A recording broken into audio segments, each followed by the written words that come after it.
Peace, everybody.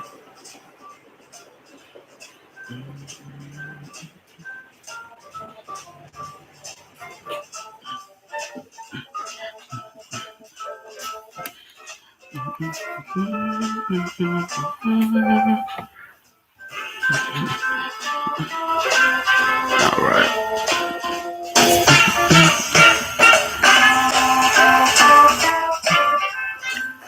Okay, here we go. Peace, everyone. Peace.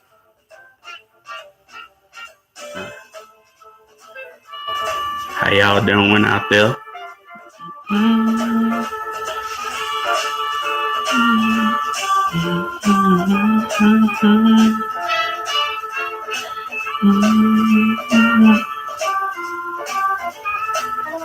What's going on? What's going on?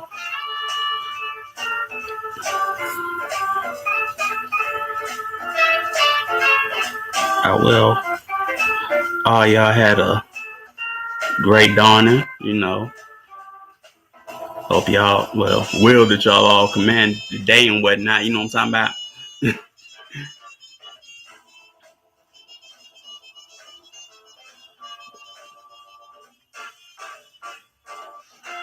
So, anyway, today we gonna talk about the movie Panther. This was something we were supposed to talk about on the Peace Sister Deirdre.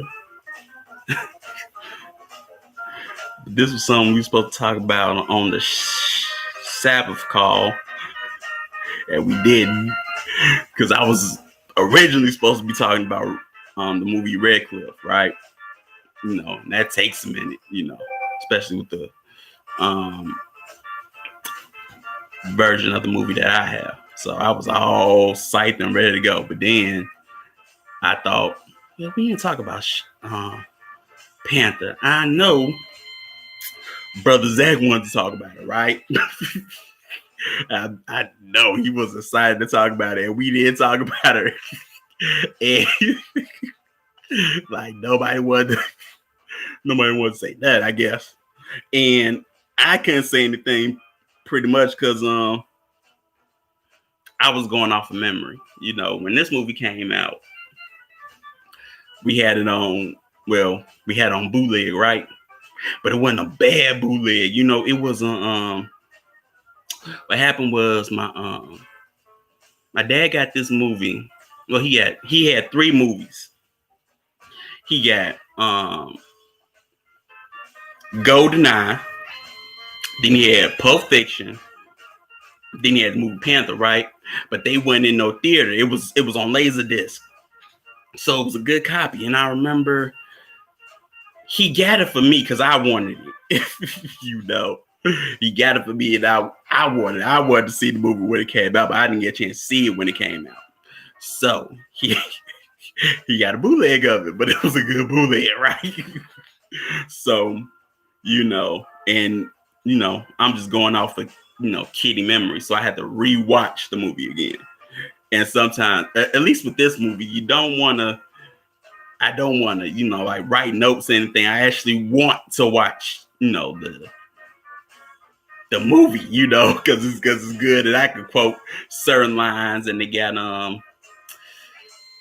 a bunch of stars in it. You know what I'm talking about? I mean, you got Kadeem Hardison, you got dang on Courtney B. Vance. I mean, just a bunch of people. You got Chris Rock, Bobby Brown, King Woodbine. I mean, you can name off everybody that was in that was, like a celebrity or whatever. Oh, today we talking about the movie Panther. Came out in 95. And it's based off of the, Black Panthers, So that's the movie we talking about today. Peace, Peace, Marine Beauty. 21. 21. Okay. So yeah, that's what we're talking about today. And it's a cool movie. It's a real cool movie. I mean, I I grew up with it, but mostly I liked it for the soundtrack. If anybody can remember, when all the female artists, at that time, like famous, like TLC, um, Patra. I think Monica was in that one. Aaliyah for sure. They all came out with that song "Freedom." You know what I'm saying? And you know, it was a cool song. I mean, I liked it. Maybe I liked it for the wrong reasons, but or the right reasons. You know what I'm talking about? But yeah, when that came out, man, it got me hyped up to want to see the movie really, and so that's what we on today. But I guess what I want to focus on is maybe how to say this, how movements be lacking or what they be missing, how they what they get wrong. We it's obvious to know what movements get right, but I sort of want to focus on what went wrong or what got wrong, and you can sort of see it in this movie. And if you know any of the history, you'll be able to see it as well. What was wrong as well as what was right. For me, being from where I'm from, I'm my history with the Panthers is the Fred Hampton. You know what I'm talking about? So that this movie introduced me to him. You know what I'm talking about, and all that he did in Chicago and whatnot. So we're gonna get into it. Now at the start of the movie, right, you see old TV clips. You see of Martin Luther King, Malcolm X, and JFK. And you have one clip. JFK is talking about how race has no place in American life nor law, and then a gunshot goes off, which the symbol is his assassination. And then you have Malcolm X in one of his debates. I don't know which college. I want to say Yale, but I'm not sure. And then he talks about people resorting to any means necessary to bring about justice when the government can't give them justice, and then you hear the gunshot go off. And you don't see that with Martin Luther King, because at this time he ain't been assassinated yet. So it already sets you up that this is past 1965, because that's when Malcolm X died. So you already know that it's going forward after 1965, and you hear, Kadeem Hardison talk about, how it all started, with Bobby Seale and Huey Newton, and you see them go to jail and talk and whatnot, like it's like a camera is following them, and they know that the camera's there pretty much, but it doesn't, at least to me, it don't pick up like that, what I'm talking about. And you see that it's set in Oakland in 67. And the start of it is a little boy riding his bike. He's riding his bike on the railroad, and then he's riding it through the street at my favorite scene in the movie comes up. Probably my favorite scene when I was a kid, at least. He's at a bus stop, and there's this lady there in the green dress with a big hat on, and and the bus passed by, and the updraft piece of Aquia, the updraft raises up her skirt, and yeah. But I like that scene because the young man, the youth and the old man are in sync about what they're looking at. They smile just like, yeah, yeah. That ain't no silhouette. I'm talking about it.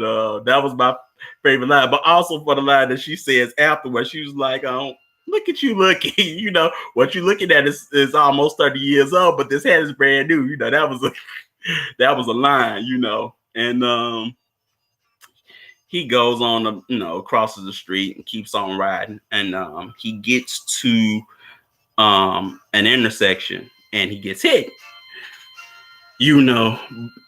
and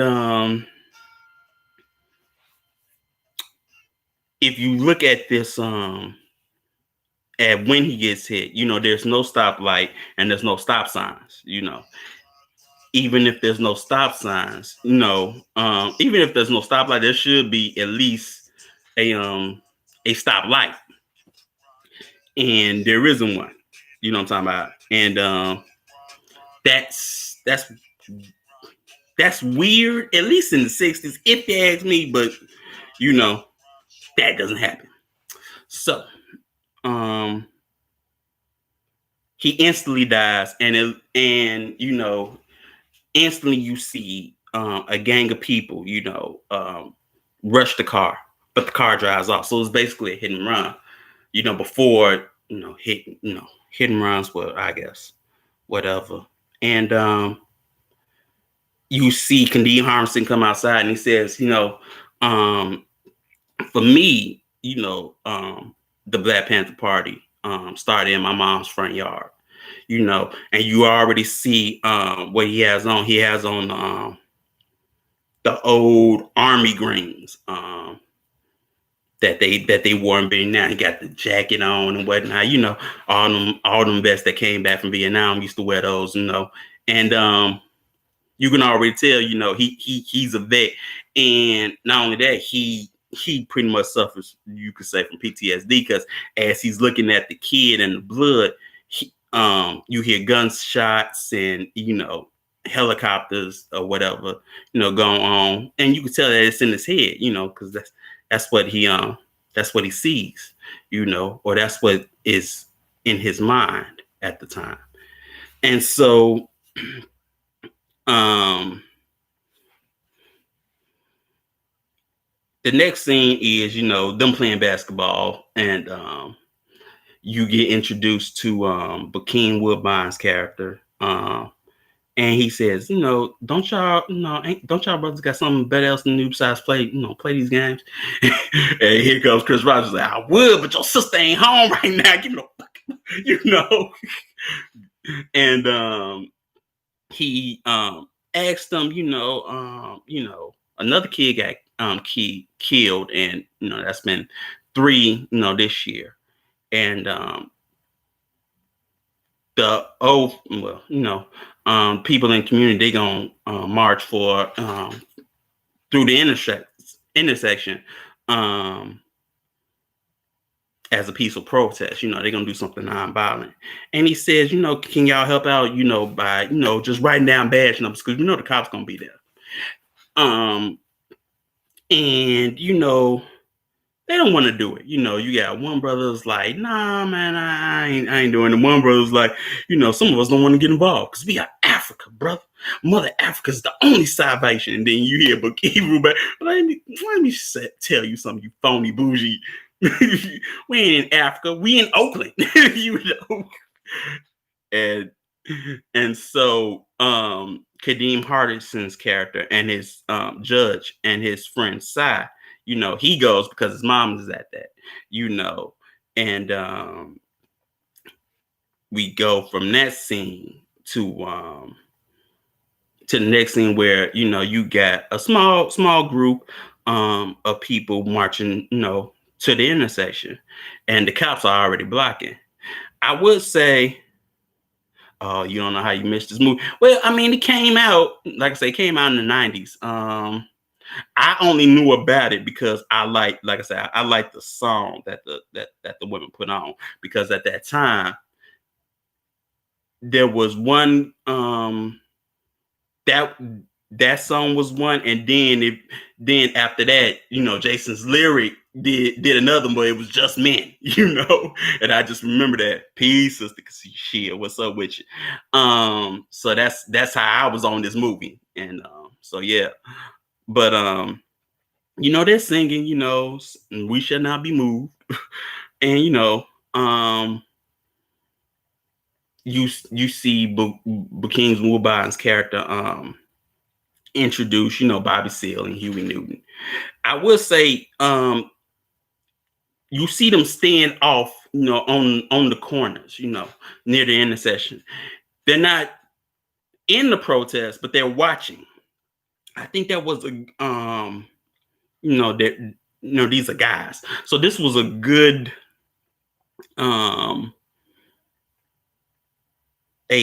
solution to not just march and just stand off on the side and then watch. And then as they watch, they can take down badge numbers. I thought that was an interesting solution.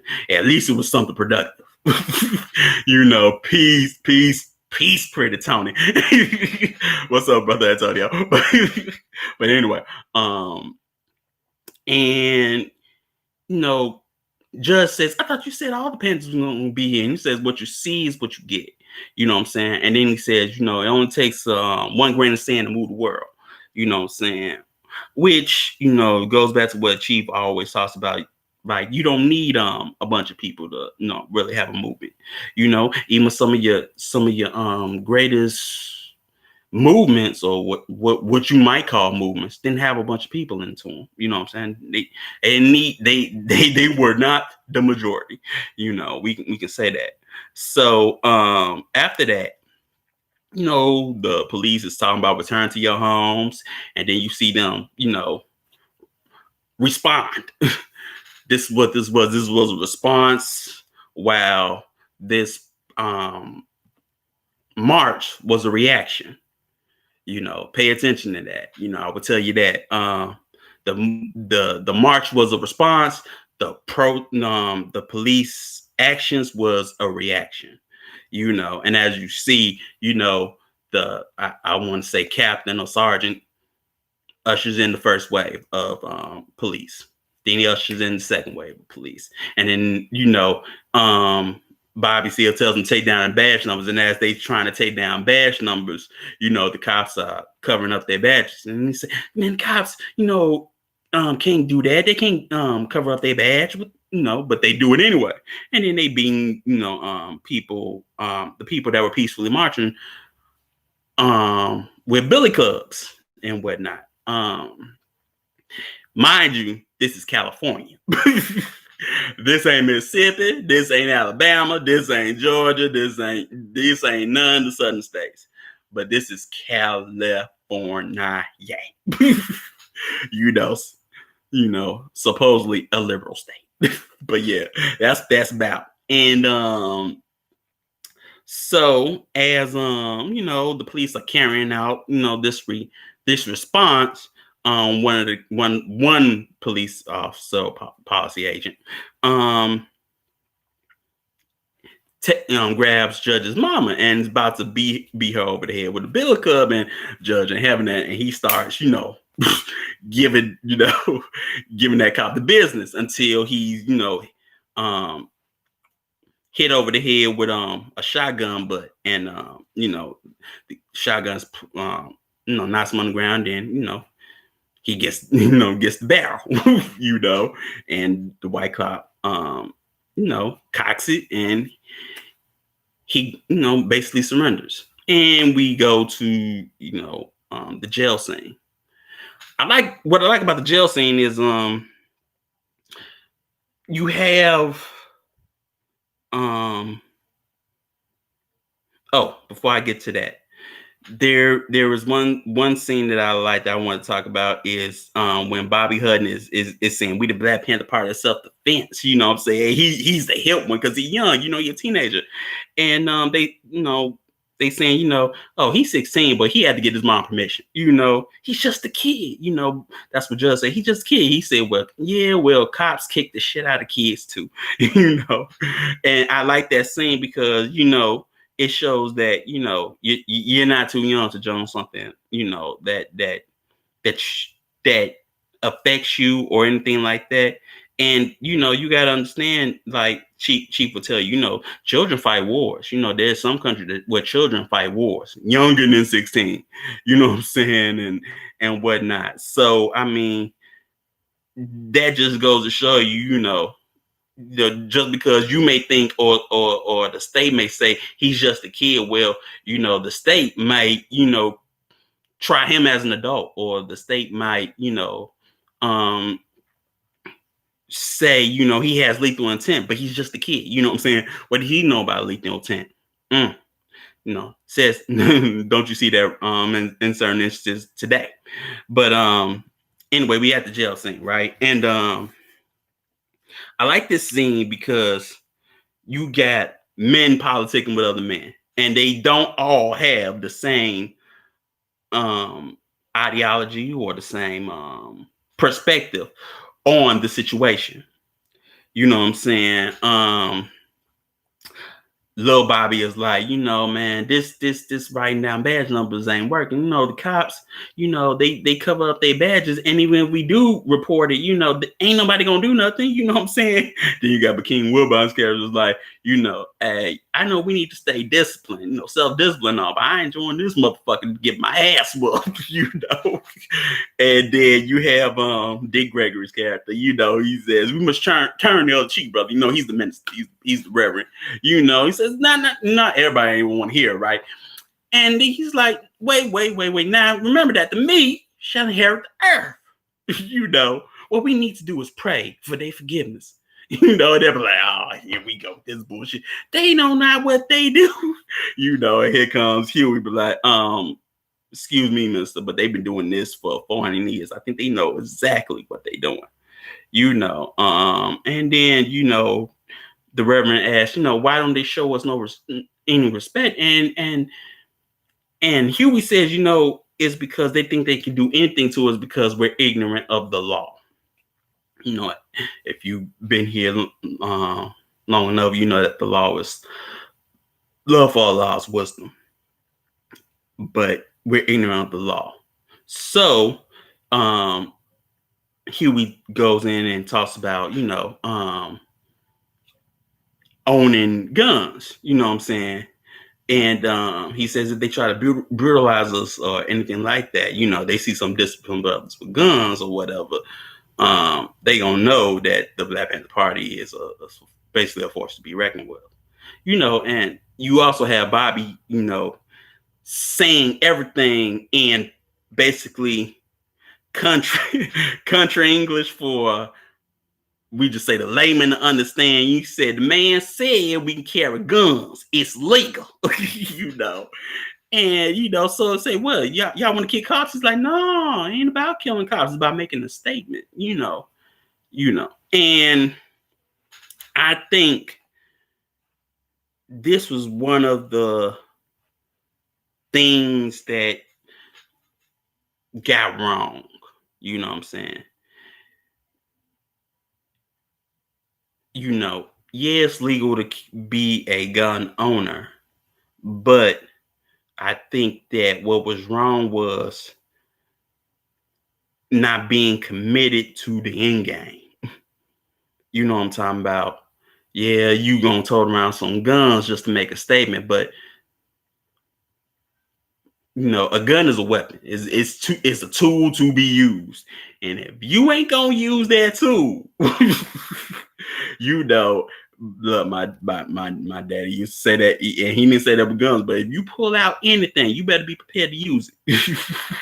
You know what I'm saying? Don't pull out nothing if you ain't prepared to use it. And this, I think this was my issue, because it was just about carrying guns. Because mind you, before that the Mulford Act, California was an open carry state, apparently, and apparently because Black people in California were ignorant to that law, none of them carry guns. You know what I'm talking about? Or open and carry guns. But I mean, it's one is Oakland. They ain't much. Ain't nobody living in the woods. You know what I'm saying? But still, you know what I'm saying. You do have that right because you are ignorant to that law. You don't exercise that law. You know what I'm talking about? So yeah. And so they get out of jail, and Bobby's like, Reverend, we back at square one. We still ain't got that stoplight. And then Huey comes up with the idea, as the good Reverend says, God helps those who helps themselves. We'll be our own stoplight. You know what I'm saying? And so they go to the intersection and literally become their own stoplight. Only planning one or two moves ahead will usually cause you to get checkmated. Yeah, brother Antonio. Yeah, that's it. But you see them see that there's a problem, and then they come up with a solution. They know that they can't go to the city to ask or beg for the stoplight because they ain't gonna do it. So they like, well, since they ain't gonna do it, we're gonna solve this problem ourselves and be our own stoplight. And that's what they do. You know what I'm saying? And then you see Judge and Cy walking, walking across the street. And Judge says, you know what I'm saying, he wants to change the system from inside. That's why he's going to school and why he's using the GI Bill. You know what I'm saying? And basically he talking about he gonna be, the spook to set by the door or whatever. But Cy says, it's not in the system, it's inside of you. I thought, I never paid attention to that line until I rewatched this film. And I thought Cy was really, he could see it, but after he says that line, he tells him, I'm gonna join the Black Panther Party. And Judge, he ain't really feeling it, you know what I'm saying? He's like, man, you don't need that, But he's like, man, do what you gotta do. He supports his homie. And he goes home and sees his mama and whatnot. And one thing you can hear is, if you pay attention, you can hear Martin Luther King speak against the Vietnam War, which, if you know your history, basically goes in one of the things that you don't hear much about, and one thing that was an issue. Martin Luther King speaking against the Vietnam War, as well as other things. His Poor People's Campaign.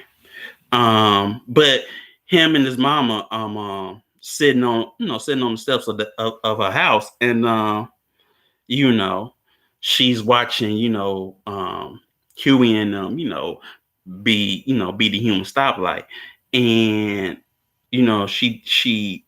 she looks at them like they some thugs or gangsters or whatever. And she says, those Black Panthers, I hear they're communists. They don't even believe in God,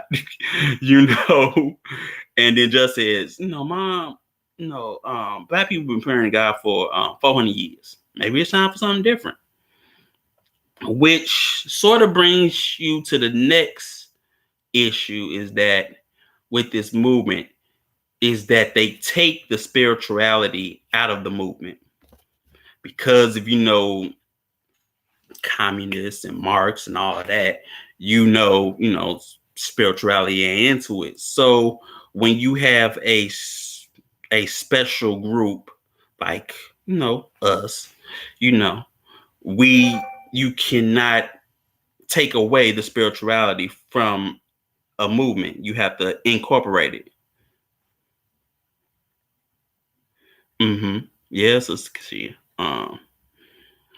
and that was one issue, if you ask me, taking the spirituality out of the movement. And then you have you have the FBI talking with Oakland PD, right? And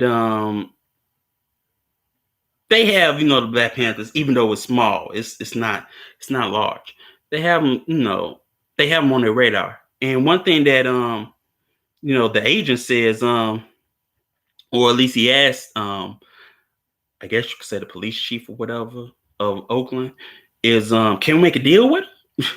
Which you know got my gears working, is because that means that they've done this before. They have made deals with organizations before. And that's probably standard in the handbook, right?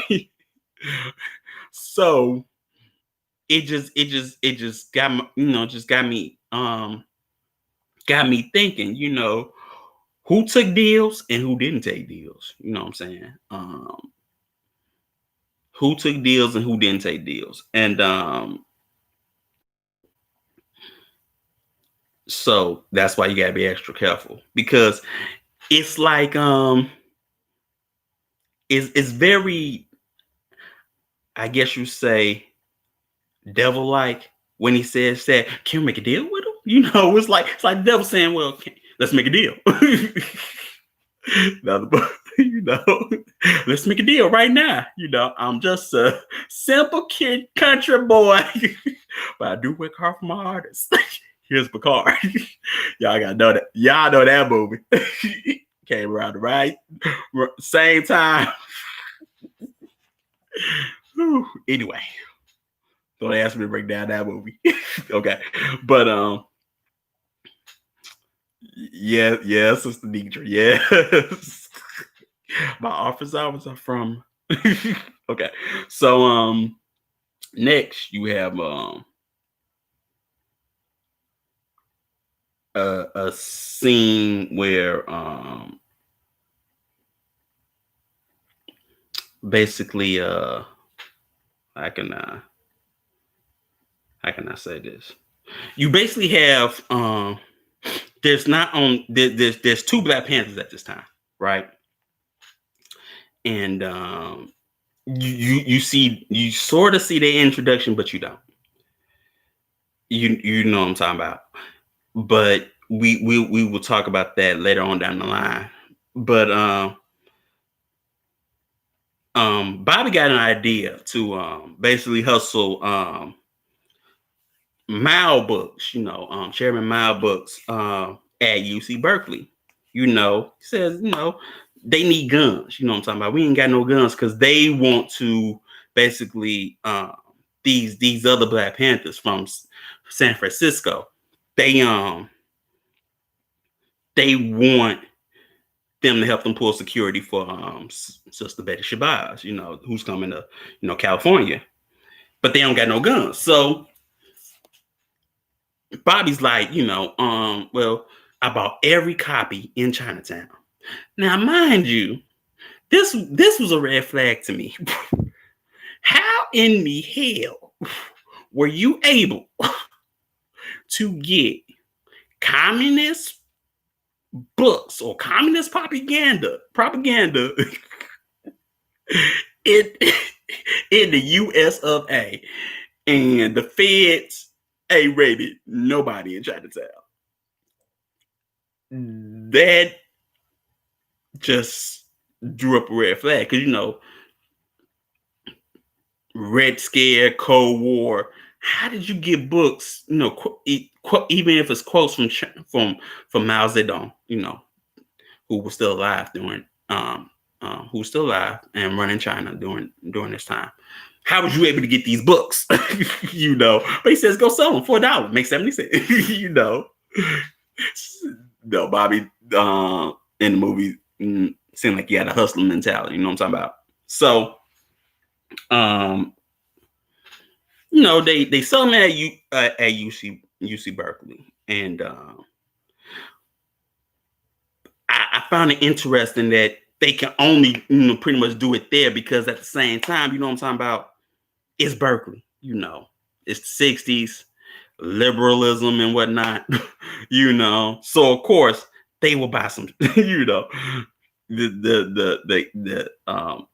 students on campus will buy something like that, and you see, one guy buys one from Psy, and he says, "Long live the revolution, brothers." It's like, it's interesting how, basically at this time, you have a lot of this, free love and all of that and whatnot, but all of you look at those people now, they really want about that. They that's another story. So Cy asked Judge, who also attends Berkeley, you should come down to headquarters and hear Bobby speak, you know what I'm saying? And he told him, yeah, maybe I'll be there, you know what I'm saying? And he goes to the meeting. And Bobby's talking about, brother got that shaking on, brother, sister doing this, whatever. It don't matter because, the police is still gonna harass you, and one line that always stuck with me when I was young was, he the pig. He's supposed to protect and serve, but he don't do nothing but patrol and control. That line always stuck with me. And I sort of never forgot it because that's sort of my outlook. It's probably a lot of guys' outlook on things like that. But yeah, so he's at the meeting, and they're trying to sign up people, and then who walks in, all grandstanding and whatnot, is bruh man from the fifth floor. And he looks at this and he like, man, clean this shit up. He was like, unit crazy. he just ups and just messes up everything. And everybody's like, they like, look, they just trying to hurry up and try to get some signatures, for people to join. And he's just loud and he's like, man, cops can kick all y'all asses. You know what I'm saying? And it is what it is. But Huey sits next to Judge and he says, interesting, isn't it? Every time, a black man tries to do something good or productive, there's always another black man to call him crazy. That was also an interesting line. You know what I'm saying? Just look at your reality, So Huey asked the judge to go with them basically because he's a vet and he was like, I know you got some knowledge of firepower, and so he asked the judge, to go to a gun store, a Chinese gun store with him, which if you peep or if this overshadows some real life history, of the yellow tiger, or the yellow panther. But the Yellow Panther, if you know who that is, who was an agent. He was an agent, and he did some. Well, he was talking to the feds. Simple as that. But judges, looking at everything and looking at serial numbers, and he's like, oh, y'all just want the legit stuff, right? He's like, yeah. And he was like, and the Chinese owner was like, what's wrong with this one? He was like, serial numbers been filed off. Cop catch you with this, he liable to say that you stole it or you off somebody with it. You know what I'm saying? And they about to, pay them for the guns, but they don't have enough money. And Bobby says, I thought you were revolutionary. We don't have a lot of money right now, but if you treat us right, we'll keep on doing business with you. And so they able to get the guns or whatnot. And but if you pay attention to that scene, that's basically what that's talking about. that relationship, you know, which is another thing that they got wrong, you know.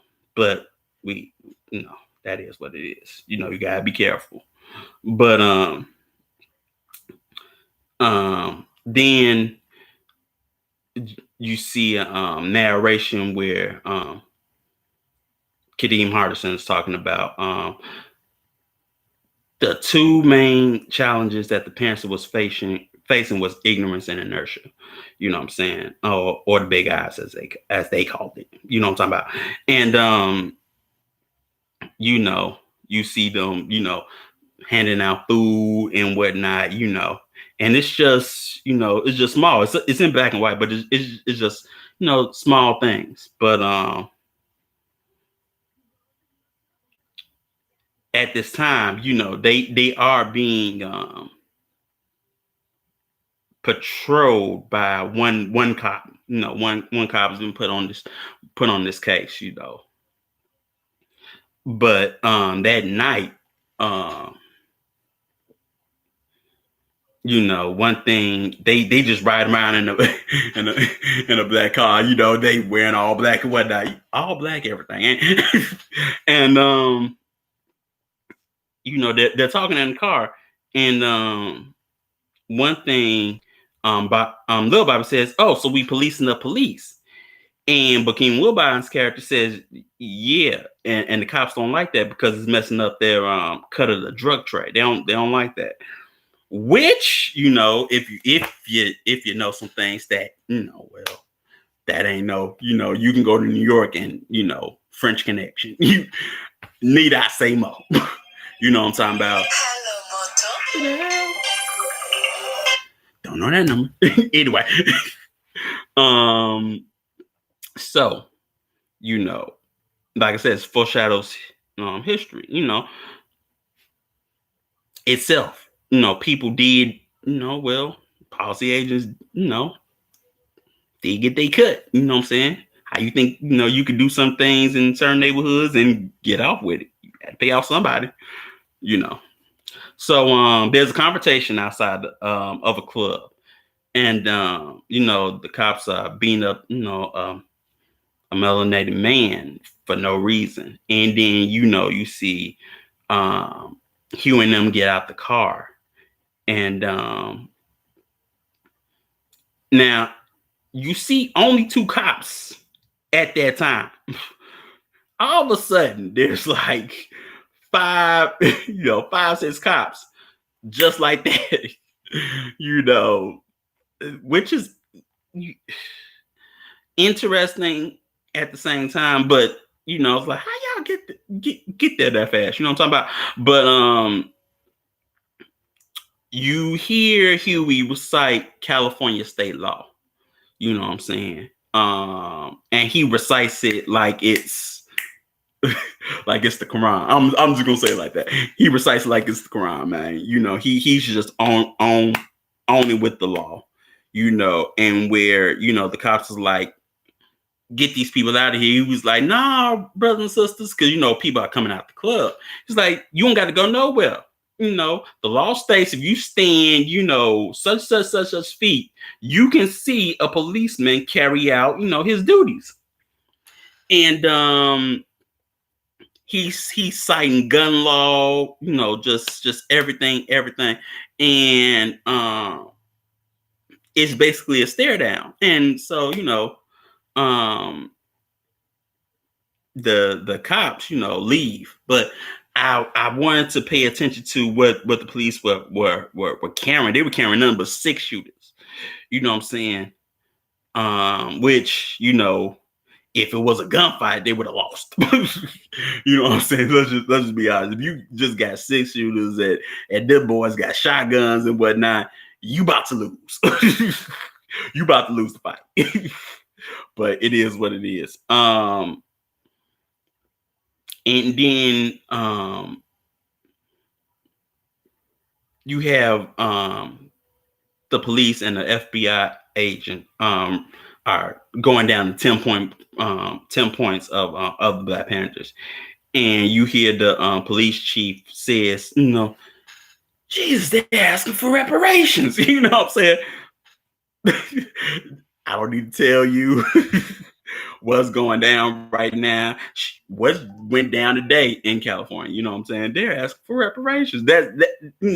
And all they asked for was, we want freedom, we want land, we want this, and they're like, Jesus, they're asking for reparation. And in my mind, with this program, Peace System Manera, I was thinking, now, what's this not begging the government? You know what I'm saying? Were they not begging with this 10-point program to give them something? They're not taking anything. I think that was the issue that I had. They were placating, and they weren't trying to take nothing. You know what I'm saying? There was no thieves apparently among them saying, man, we gonna take this shit. Fuck all that shit. Fuck all that. Yeah, let's stay disciplined, but if they don't give it to us, we gonna take it. But but as the police and FBI holding this meeting, the agent says, they couldn't think this up for themselves, which goes back to the stereotypes, excuse me, that people at that time have. You're black, you ain't that smart, you cannot think of that. Somebody had to tell you, so you are taking directives from China. They taught you that. And one thing that the agent says, he says that they're undermining the United States of America. You know what I'm saying? Which got me thinking of the state as a body, and this movement as like a virus. And because of that, you see the move or you see the state moves like a body with white blood cells. That's basically, in my mind, what these the policy agents and the FBI, that's what they were doing.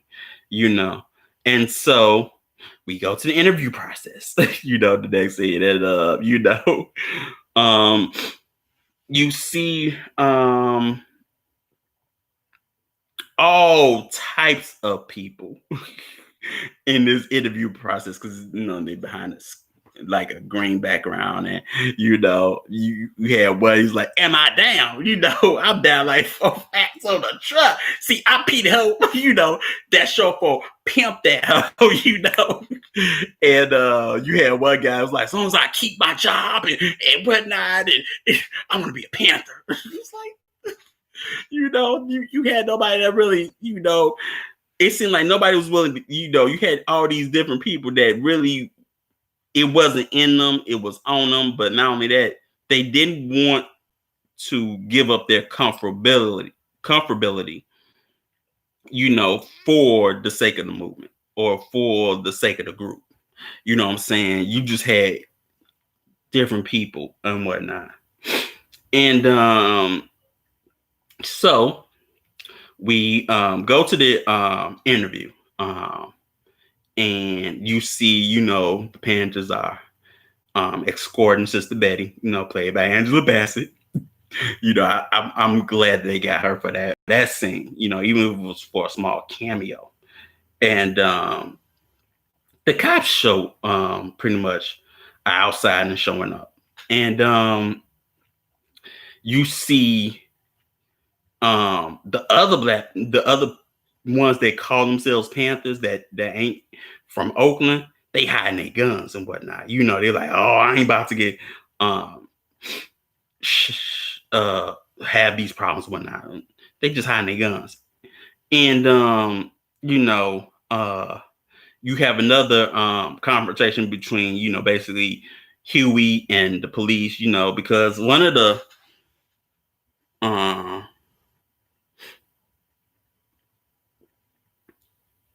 reporters is still trying to ask questions and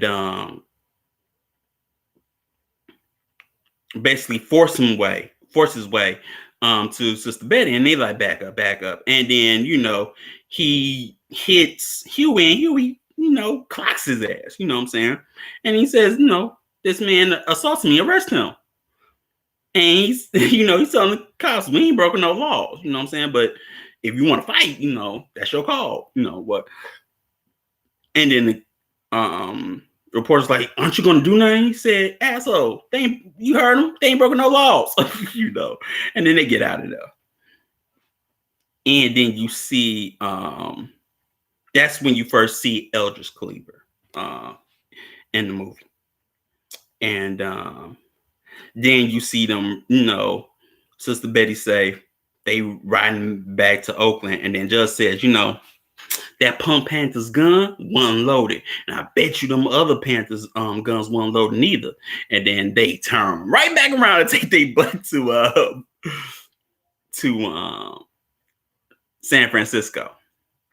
Now, what this is foreshadowing, I cannot say that this organization got into it with Huey and them, but I do know that they got into it with the LA chapter of Black Panthers. And this is between, the Black Panthers and the US organization, or the US movement. And they get into it with Bunchy Carter, you know what I'm saying? Bunchy was Slauson before there was Cuz, you know what I'm talking about? And the US organization and those in LA, they having problems, and that goes into an issue that happened. Well, an assassination that happens on UCLA campus. With Bunchy and them, which both organizations. But if you know these organizations, you can peep up who they talking about. Because they basically wearing the same thing. Shades and dashikis and whatnot, and you look at old pictures, they doing the same thing. And I remember this scene just because when I was in college, one of my department head's brother came to speak about this movie. Literally came to speak about this movie, and it was like, this scene in the movie didn't happen, you know what I'm saying? And he was like, well, the Panthers and them, they got along.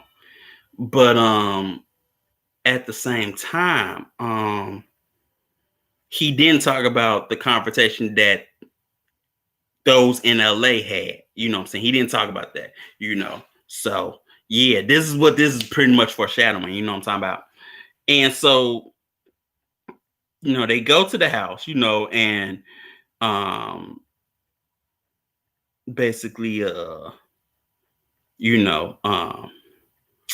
Mark Curry's character and the leaders is like, once Cleaver's article comes out, we be stronger than ever or whatever. And so see the Panthers roll up and whatnot, and you can see that these fake Panthers are they there to steal. You know what I'm saying? They ain't really about that life. You know what I'm saying? You can see how they treat the women. You can see how just they whole energy, and people was picking up on that, like Bookie Woodby's characters always saying, these motherfuckers, they ain't fit for the name Panther. He was just on it, right? And so I mean, they take Mark Kirby's gun and see that it ain't loaded, and then he confronts them about them, and then he gives them an ultimatum, change your name or we annihilate you or whatever. And he said, and then the leader was like, look, you pretty ghetto boy, you're not Malcolm, and you a long way from Oakland. Fuck you. This thing. It's not this motherfucker. Well, sorry. This guy's like, he picked the wrong time to act like he hood with some real hood dudes, right? But he they had a party or whatever. But him and so they started fighting. And he straight get washed. He'll be just washing them, you know what I'm saying?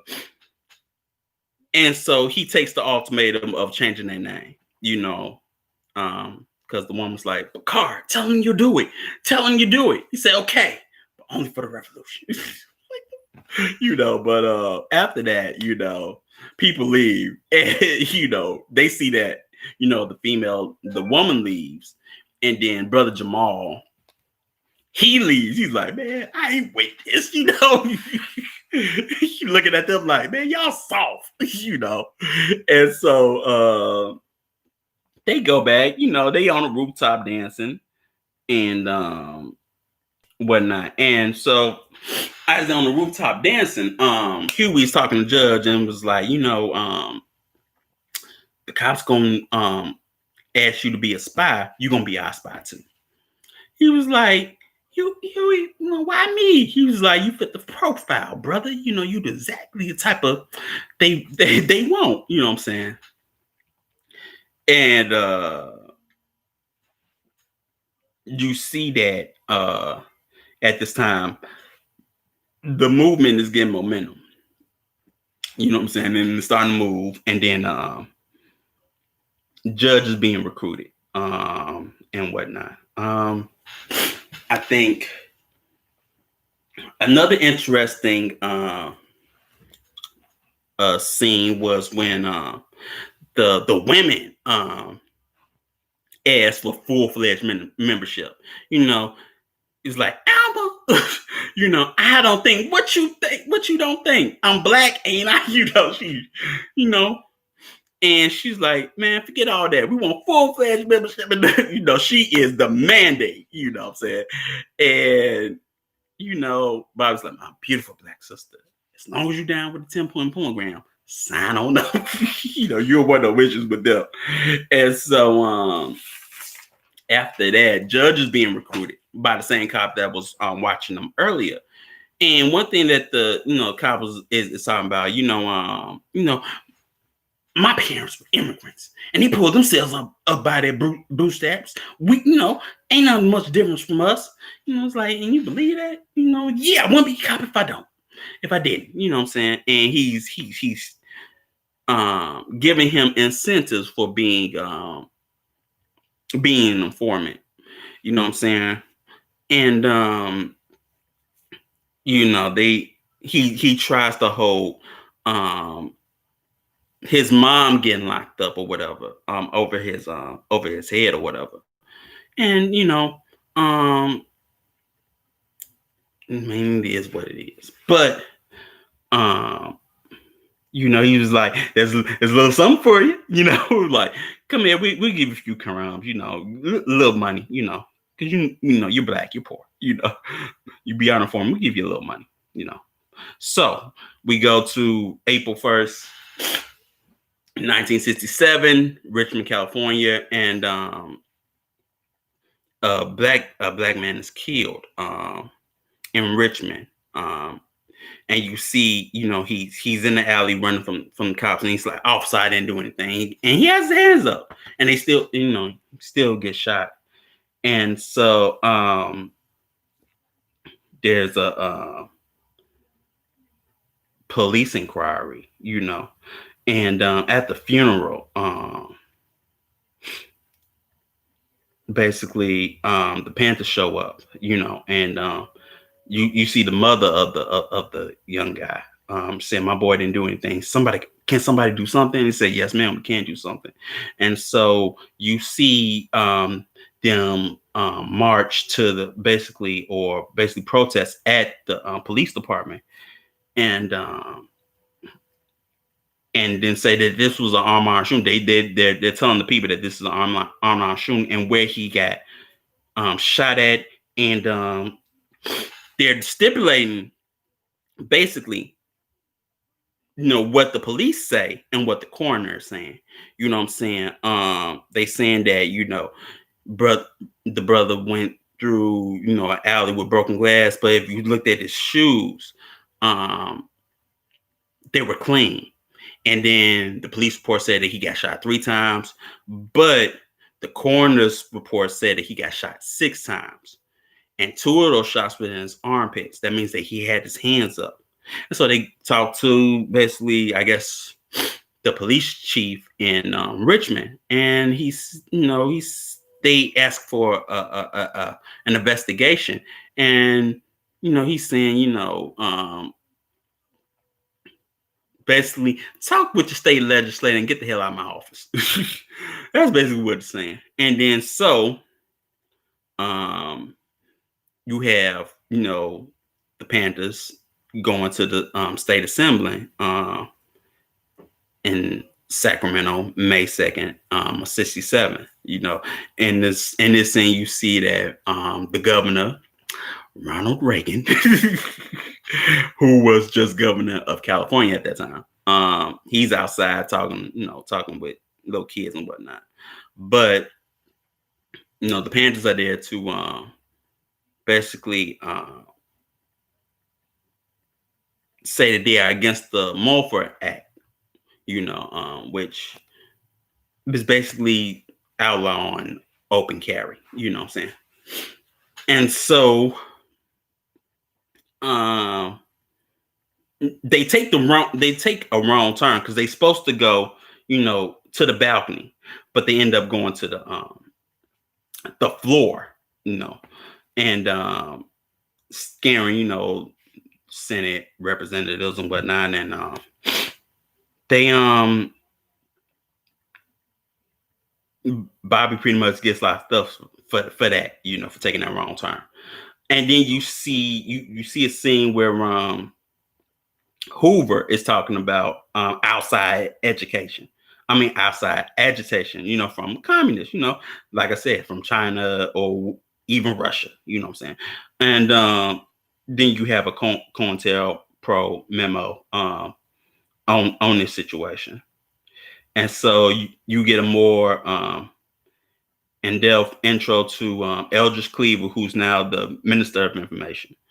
And, he goes into a spiel about Ronald Reagan and whatnot. And, then you get the scene with Yo-Yo, she's nodding off, like, and they like, yo, get her out of here, the cops probably sent her here and whatnot. And, the female Nefertiti, she takes her out and talks to her and whatever, and be like, sister, you gotta stop killing us, and you gotta stop killing that baby, you know what I'm saying? And after this is where the next scene, people are but King Woodbine's character is not trusting of Judge, because he figures out that he was lying about certain things, and and they busy handling somebody that was an informant. And so he looks, he's talking to Judge in the staircase, and just like, Tyrone, you got something to say, you say it. You know what I'm saying? Anything happen to you, I'm fuck you up, And then, we find out that at this scene, Cy got shot. And Judge is holding on the side, and Cy dies in his arms. And Judge is basically recruited to by the cops to set the Panthers up for a fake robbery. But Hugh and them, because Judge told him, he was like, man, if I give it to him, the cops gonna get me. If I don't give, if I give it to him, the Panthers gonna get me. If I don't give it to him, the cops gonna get me. I'm he, the life of a double agent. You know what I'm saying? And so this is where the fake robbery happens. Judge, goes into the into the gas station, like, I gotta pee. And then uh he holds up the store owner and gets the money. And then the cops instantly come and be like, man, we taking y'all up for robbery or whatever. And judge runs and gets away. But at the basically the when it gets to the witness, and they want him to identify the perpetrator, the perps, you know, they realize he's blind, which was smart on Judge's part, because he knew, being in the neighborhood, what time to do this, because um the blind store clerk, only holds it for his nephew for 15 minutes. So by Judge being from the neighborhood, he knew that. So in order to, make both sides happy in this situation, he he just pump fakes, you know what I'm talking about? And be like, I gave y'all the robbery. He can say possible. I know that motherfucker's blind, whatever, but y'all got y'all robbery. But the Panthers get off or whatever. And later,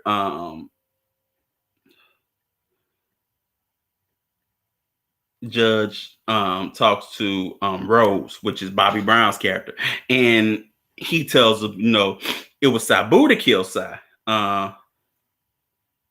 And he said, "Why you didn't tell me about this earlier?" He's like, "Man, I don't want to look like no snitch. How would that look? How would that look on me? You know what I'm talking about?" And I think that shows, the issue, before it was stop snitching or whatever, and then that whole snitching culture or whatever, or anti-snitching culture. That shows, and this is in '95, so that shows that already. I ain't about to snitch, because how would that look upon me? And so October 20th, 67, in the movie, we have, the Panthers invited for a protest at an Army Induction Center in Oakland. Now, for me, we would call that MEPS. You know what I'm saying? They went to MEPS. If you're a veteran, they went to MEPS. But because they are opposed to the war in Vietnam. And you see that after this, the feds are just done with, Oakland PD handling this case, and then they take over of the Black Panther investigation. And then you see, I can't remember the brother's name, but the actor's name, but he played in a lot of good films, and he plays an agent. You see that he's melanated and whatnot, and you see that they, this is going to be spearheaded by the Bureau, and then the Bureau cracked down on the Panthers. And in this montage, you see, shootouts happening. I mean, it's basically telling you, basically what each city, what they went through. Like, if you had LA, it's talking about that LA shootout, with Geronimo Pratt in them. Or in New York, they had their own shootout. And in Chicago, you see a speech where, Fred Hampton give his famous speech of "I am a revolutionary" and whatnot. And you see, see Chicago shot up. Basically, it's foreshadowing what will happen to Fred Hampton. He'll be, basically killed in his own home while he slept. And with his, pregnant girlfriend and other people in the house, they'll come in and shoot him like that. And after that, you hear Hoover say that there's never going to be a Black Messiah unless we create him. You know what I'm saying? Peace, Chief. Peace. What's up with you? So,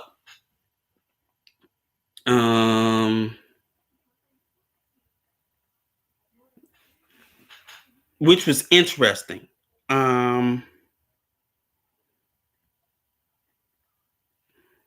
How, if you know COINTELPRO, you know that um that was one of the reasons why it was founded, to stop the so-called Black Messiah. So I found uh that interesting. At least that scene. And then you have October 28th, 1967, where there's an incident.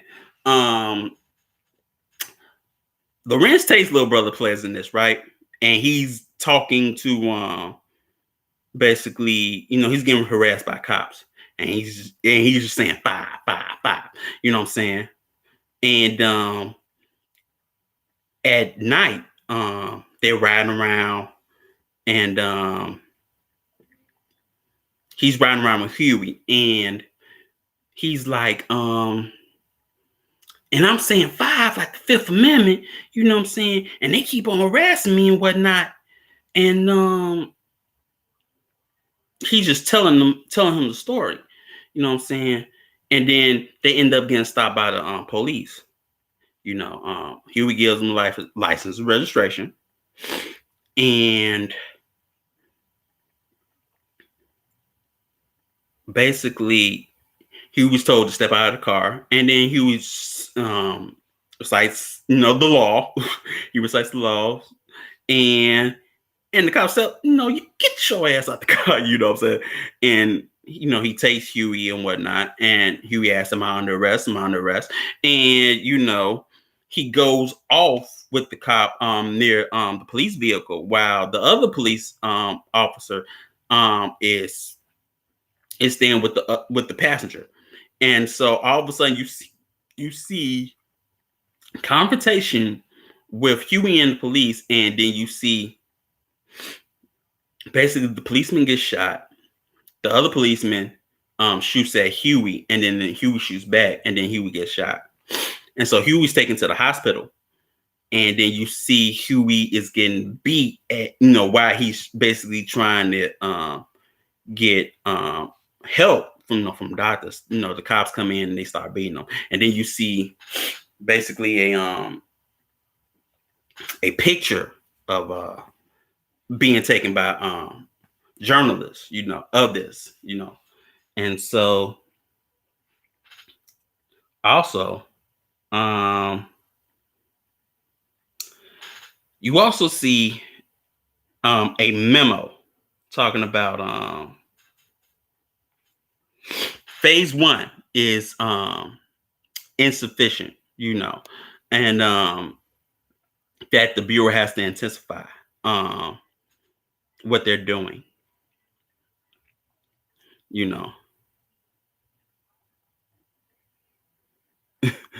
for sure. And after that, you see that basically Judge is eating with his mother and Lil Bobby, and they get the news on TV that Martin Luther King has been assassinated. And then you have a video montage of the riots, from everywhere, from different cities, from Houston to Detroit to New York to, just everywhere. You know what I'm saying? And you have, after this, they show, the burnings and whatnot in these riots. You have Eldridge all gung ho, right? He like, no, we ain't gonna stand for this no more. We ain't gonna wait for the pigs to kill us. We got guns. We gonna start shooting. He real. He all hype and whatnot. And Tyrone and Bobby is like, we can't have this right now. We gotta stay cool for Huey's trial. Because if we don't, Huey is probably gonna be locked up. or whatever. He's a dead man. But Eldridge is like, man, and he goes his own way, and he takes some Panthers with him. One of the Panthers that he takes is Lil Bobby Hutton, and Lil Bobby Hutton is one of the original members or whatever, and so this happens in April 6th of 68. There's a shootout. At a they're in the alley. What got my eye up about this scene is, one, if you look at the firepower that the Panthers had and Elgin and them had in this scene, you'll be like, okay, you mean tell me y'all had shotguns, rifles, and all of that, and y'all could graze now what y'all like for real. It's like this one police vehicle. I'm still trying to figure out how so many police officers got there at that time. You dealing with a shootout. Because if you look at them, they couldn't call in for backup because the car shot up. And so I thought basically somebody told them about that ambush. That was my thought. Even though it doesn't say so in the movie, the cops got there too dang on fast. If you ask me, the cops got there too dang on fast. So I was like, man, somebody probably somebody snitched, and ain't nobody said anything. But because, like I said, they got there too fast, and you didn't see no cops really get wounded in this scene, like really mortally wounded. But they run, and let me see. Okay. Eldridge and Lil Bobby is holed up in the house, and the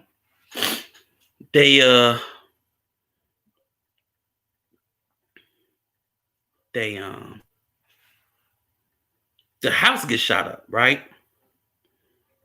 And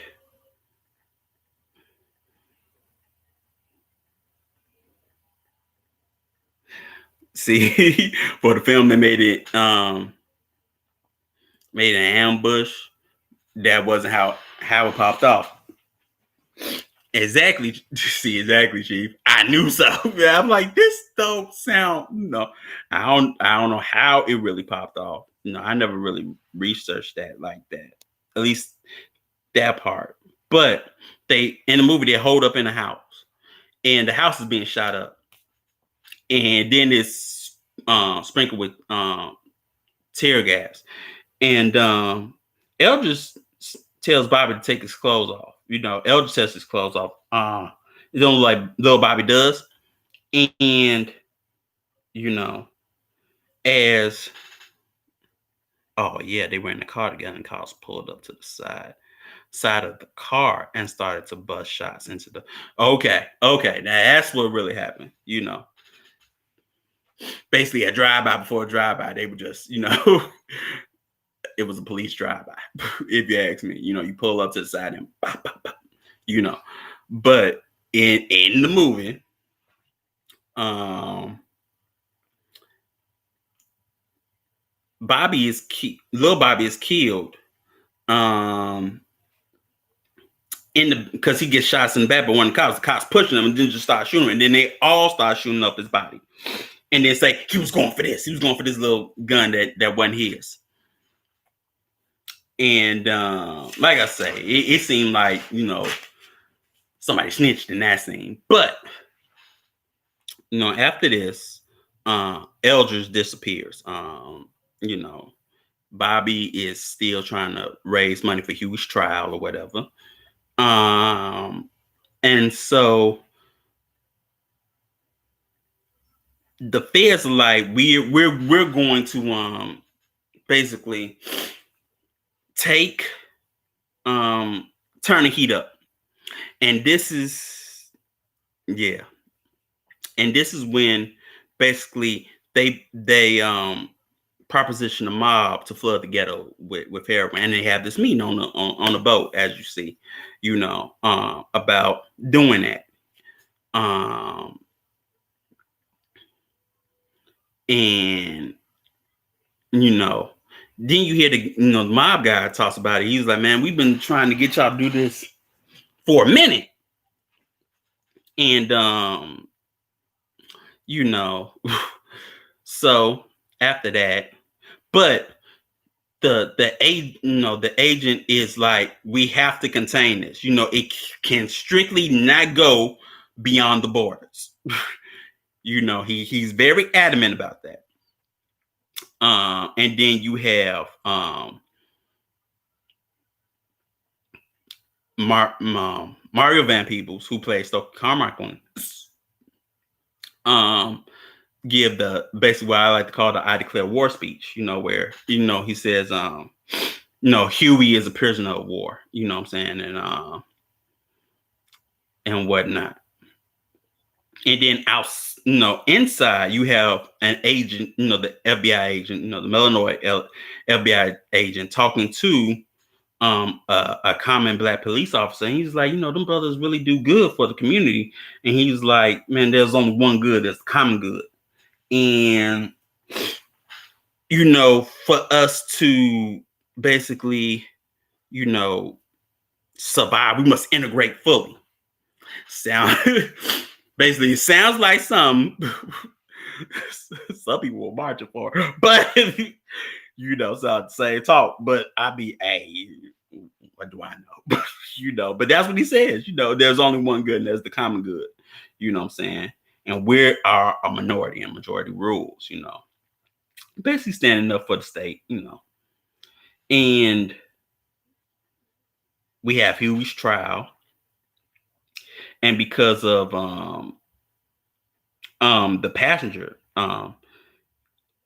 basically pleading the Fifth Amendment, that Huey didn't kill, shoot the cop or whatever, he gets off.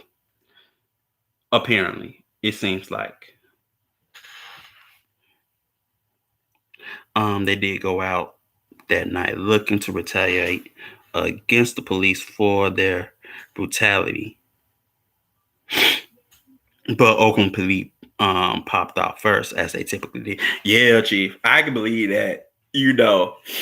Like I say, California is, well, I'm used. Well, California, with their structure, you look, you got the city police, then you got the county sheriff. I mean, look. I don't need to go into all of that, but yeah, that, yeah. Like I say, this is California, but it's like my barber used to tell me about California. California nothing but a new Mississippi. He used to say that all the time to me. He was like, yeah, California nothing but a new Mississippi. But so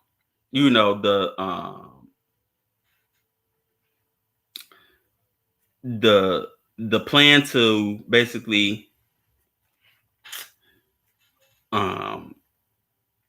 flood the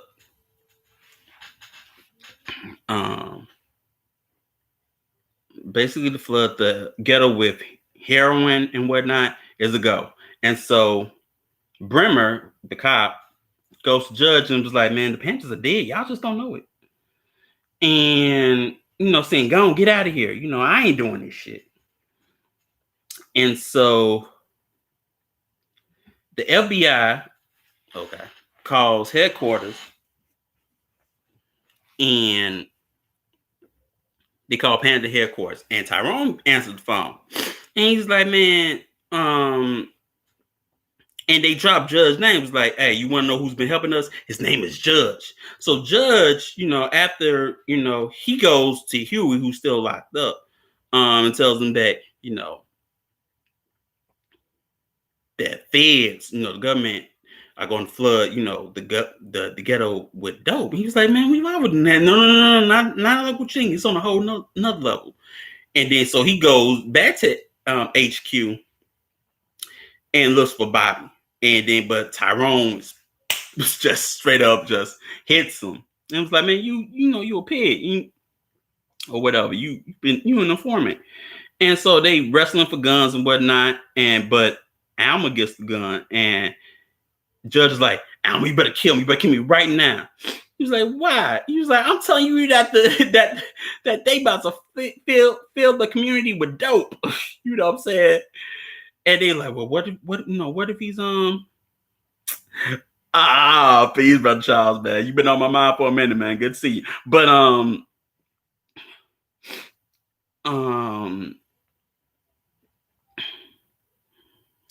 they like, well, what if he's telling the truth? So they go and stake out the place where the warehouse where it's supposed to be, you know. Oh, brother Antonio, do your thing, bro. It'll be here, bro. But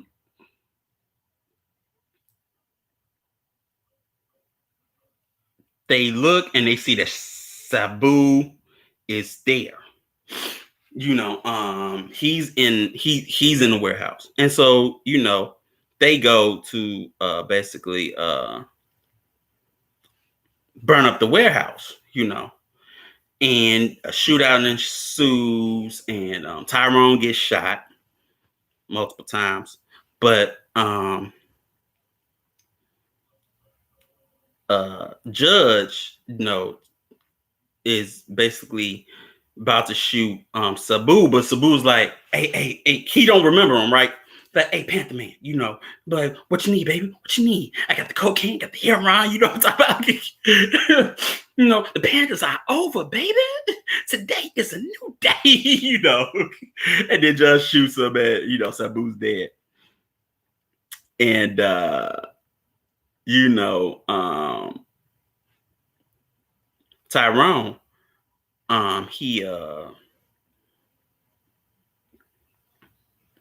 he stays back because he's already, you know, he's shot up. He's shot up. He's not going to survive this. He knows this, and so he's like, "Give me a lighter." And so he burns up the drugs, and then starts shooting at cops. And then he shot up and dies. And then after that scene, you know, you see the stoplight that they was fighting for. And then, you know, you hear Judge Kadeem Hardison character saying, we finally got that stoplight. You know, and then he talks about how the drugs overflow the border because they was trying to keep it in. I did not know, Chief, I did not know she was from Eritrea, but I knew that was Nefertiti though. I knew that was her, but I did not know where she was from. I thought she was from here, but that's good to know. She does look it though. She does look it. So yeah, she does look it. You know what I'm saying? So he talks about how, you know, they try to keep the drugs in the ghetto, but it overflows the border of the ghettos and ended up on everybody's doorstep. You know what I'm saying? Which, you know, if you look during any city, you know, during this time, you know, you got the heroin epidemic during this time. So this seemed like this was, you know, helped it out. And he tells what happens, you know, how, you know, Panthers were being held in prison for, you know, basically being political prisoners on trumped up charges, as well as, you know, they were still, you know, doing programs, you know, for food and sickle cell anemia and all of that. I didn't know that either, but I knew that was Nefertiti. I just didn't know she was from Eritrea. I thought she was from here. You know what I'm saying?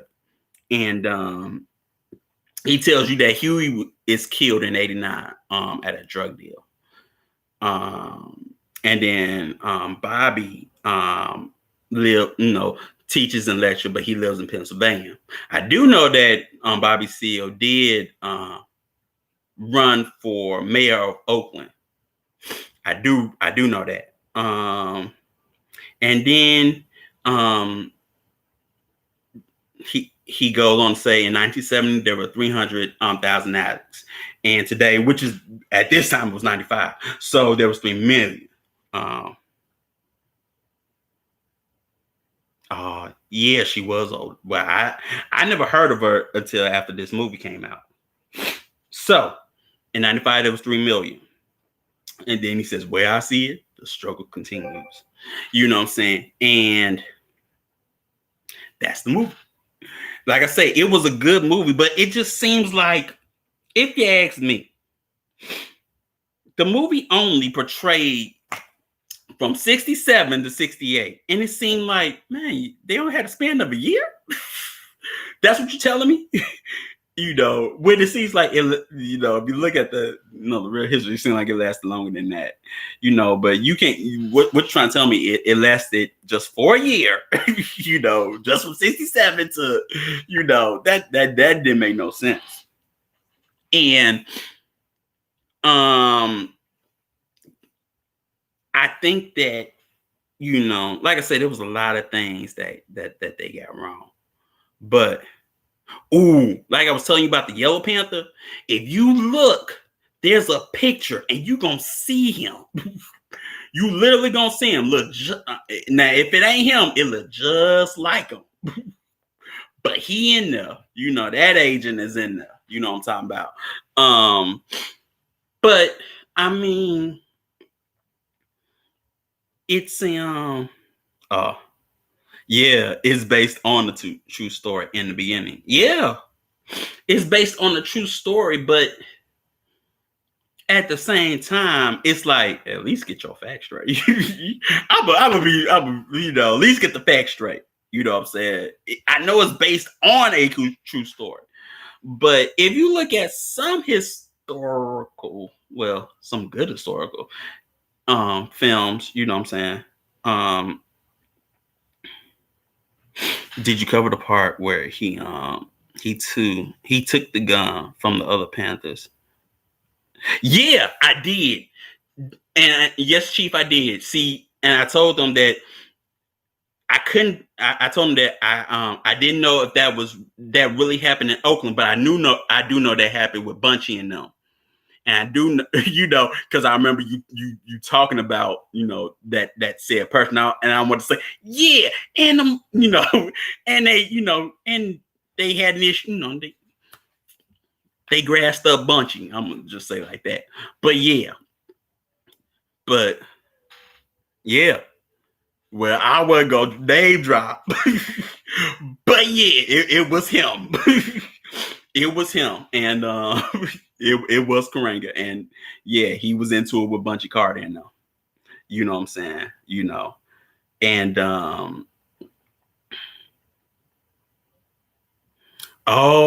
they changed their names to the Sunset. Now that I didn't know. I didn't know that the US organization changed their name to the Sons of Africa after after the UCLA shooting. I didn't know that. But like I was saying, that's I was saying about that scene. That's what it foreshadows. The Black Panthers versus the Oris or the Sons of Africa movement. Because like I said, my department head's brother was a student. You know what I'm saying? Was a student, and he talked about that scene. He talked about that scene a lot. You know what I'm saying? How it didn't happen. But he wasn't talking about it. He didn't say, that they got into it with Bunchy and them and all of that. You know what I'm talking about? He didn't say nothing. He was like, oh, them and the Panthers, they got along real well. You know what I'm saying? Don't believe that scene. He wasn't talking about, yeah, they were getting into it with them and they did this, and, but yeah, that's how I remember that scene very well, because somebody actually spoke at my school about that. Peace, Brother Zach. If y'all don't know, Brother Zach is the reason why I did this. You know what I'm saying? And look at him coming fashionably late and whatnot.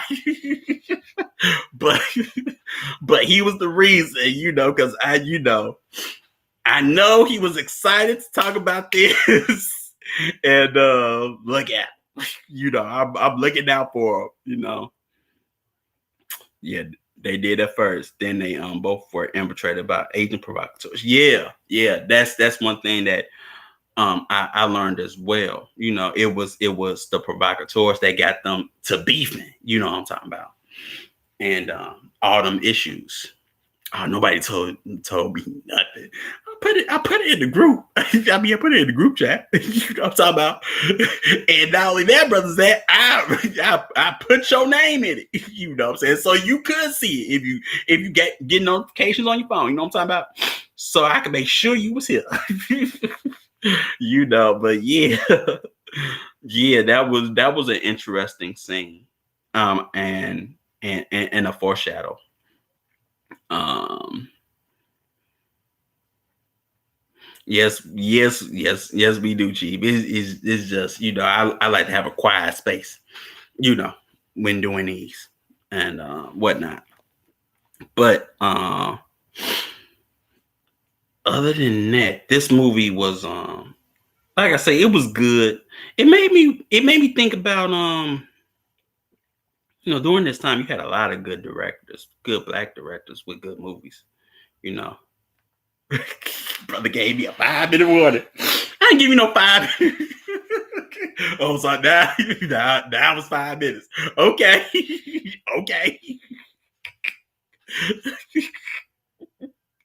I was say, just you want to time check that? you know, yeah, but yeah,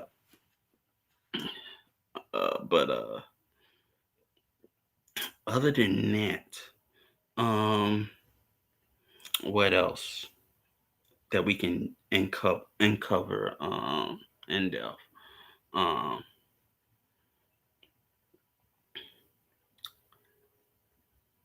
besides that scene, um, I don't know, brother Zach. What was the scene that you wanted to most talk about? You know what I'm talking about. Yes, see, yes, brother Zach. I did talk about that scene. You know what I'm talking about. Cause what you looking at is 30 years old, but this head is brand new. Now when I was a kid, that was my scene. You know what I'm talking about. But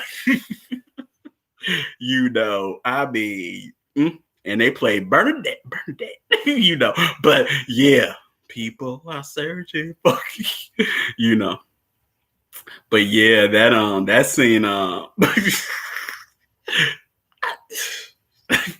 that scene was good. That scene was good. You know what I'm talking about. I probably should have been looking, but I looked. I wasn't the only one. But yeah, I did cover that scene. Um, like I say, the old guy. I thought it showed how people value material things over their own body. Well, brother Zach, you're right, because at the same time, why grab the hat when you should be grabbing the skirt? I didn't get that part. You do drive a good point, because that's more important. You can do like dang on Marilyn Monroe did, and just, well, whatever. Forget that scene. Yeah, she was willing to show.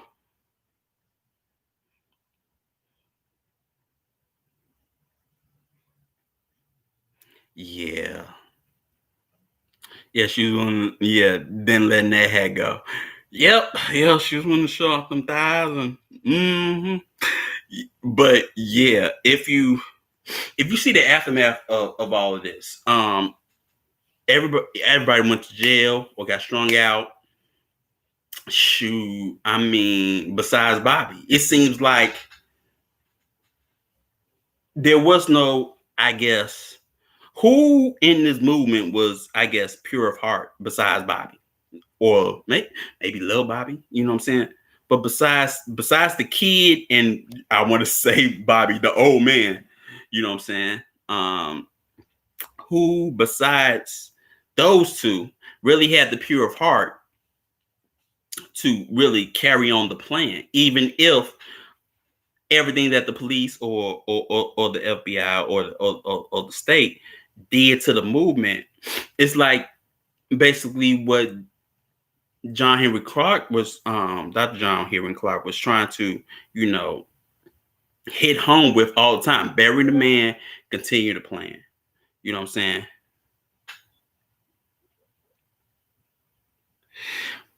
Um, no. And you know what's interesting about that is that Bobby Seale actually came to my school and talked. He lectured. He actually came to my school one time, but I didn't go. I don't know why I didn't go. I can't remember why I didn't go, but I do know I went to the Angela Davis, lecture. I did go to that one, but when Bobby Seale came, I think I was busy doing something else and I couldn't go because I wanted to go, and I wasn't able to go.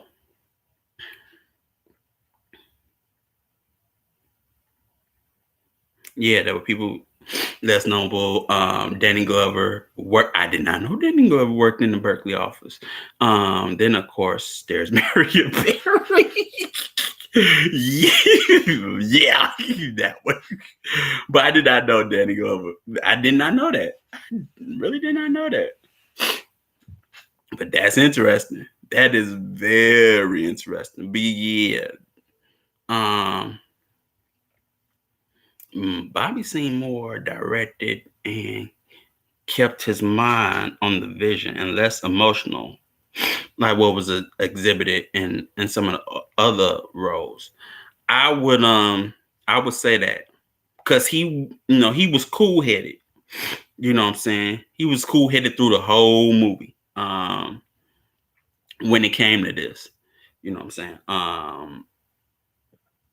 And that was a good thing. I like that. He was the cool headed one, and like Huey basically was the high headed one who, always gung ho and not scared to, punch a cop or yell at a cop or whatever. They talked about self discipline, but one of their leaders seemed like the most unself disciplined one in the movie. You know what I'm saying? you know, but that was also an interesting thing on how you talk about self discipline, but no, it was a national movement.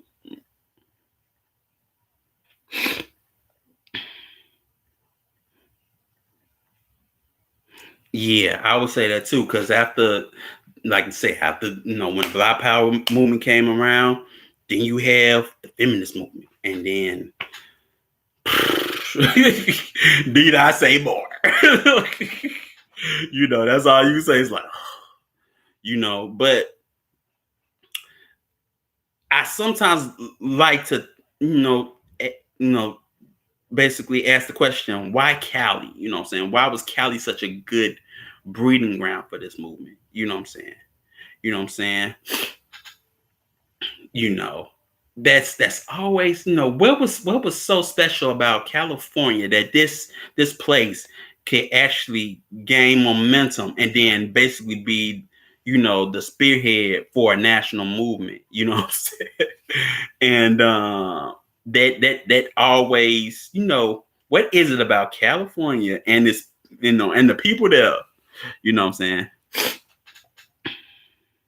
There was a scene where the feminism came, where the feminism, where they came in and said they were going to do and win.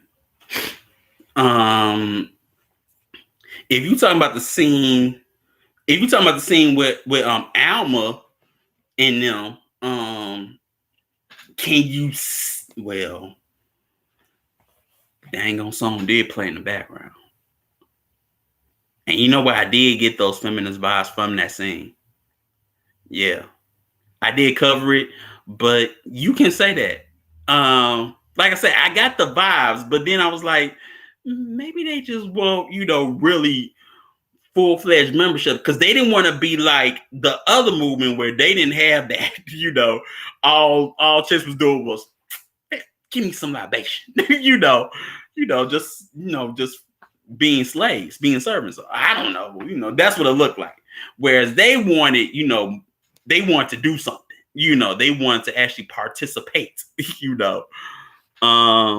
Greetings, brother Obadina. And so I got the feminist vibes, but it was like, is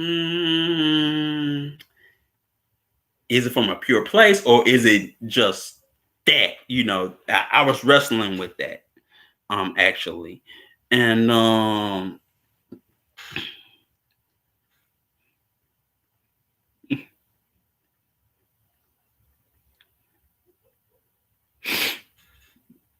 okay, they crammed in that in the beginning, infiltrated the sisters in the movement at that time, and the males gave them leadership position. Yeah, I can believe it. You know what I'm saying?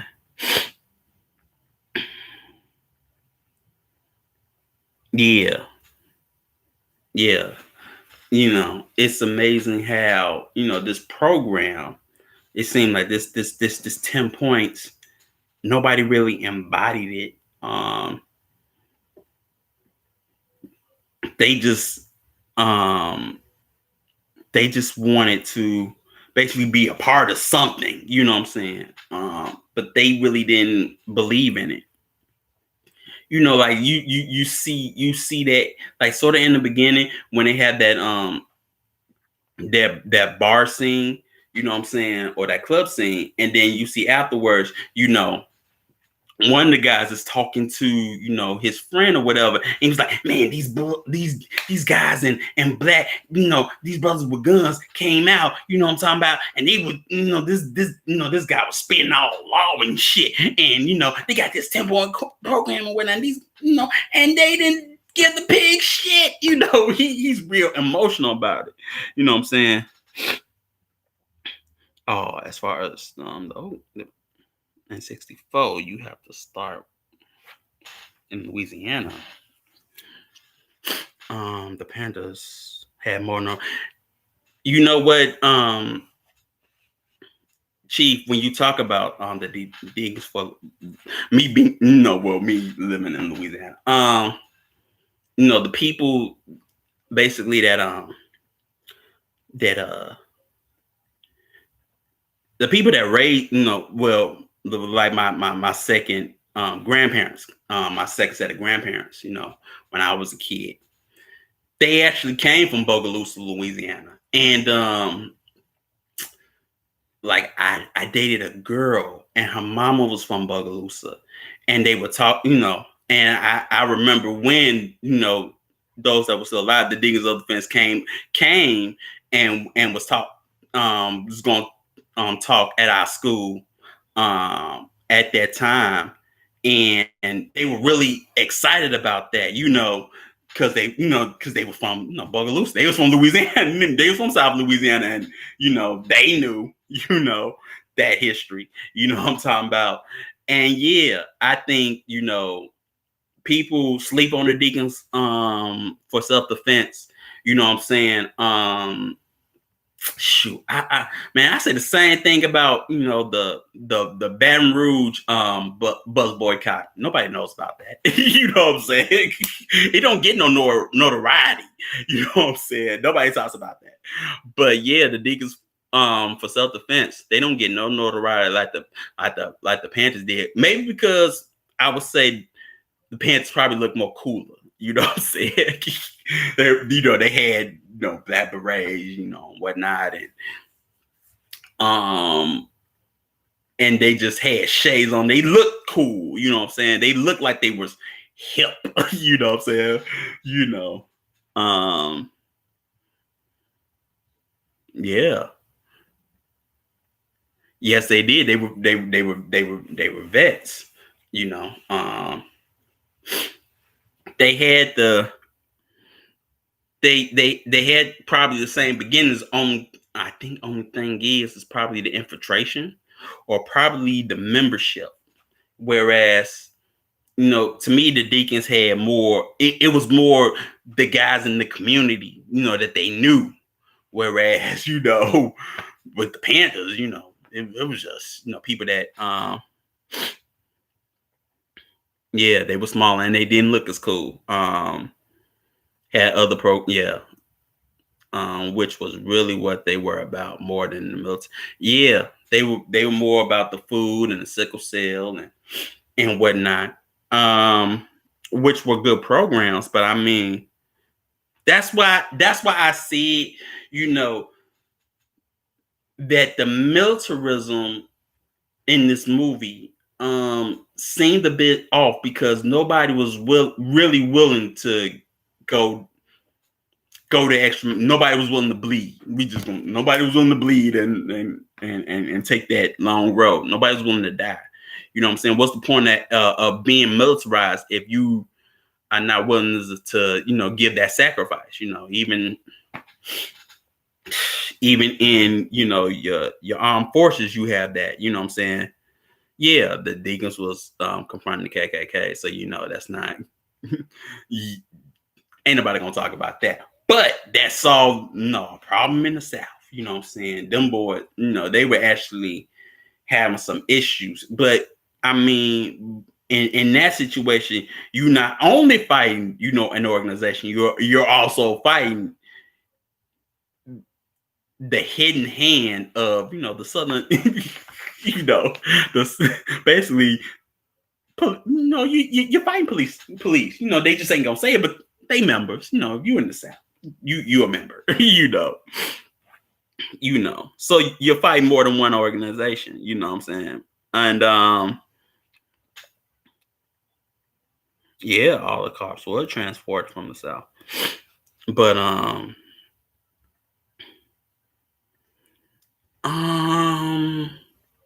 was it? Actually, I can't remember. I do remember hearing something like that, Sister Deidre, but I can't really remember. I do remember reading something like that, but I can't really remember. But yeah, I mean, if you want to know about the Deacons of Defense, there is a movie about that, and it's with Charles S. Dutton.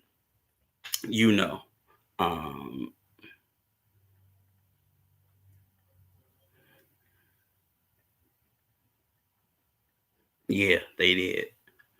But yeah, there is a movie about the Deacons for self-defense that came out way after this.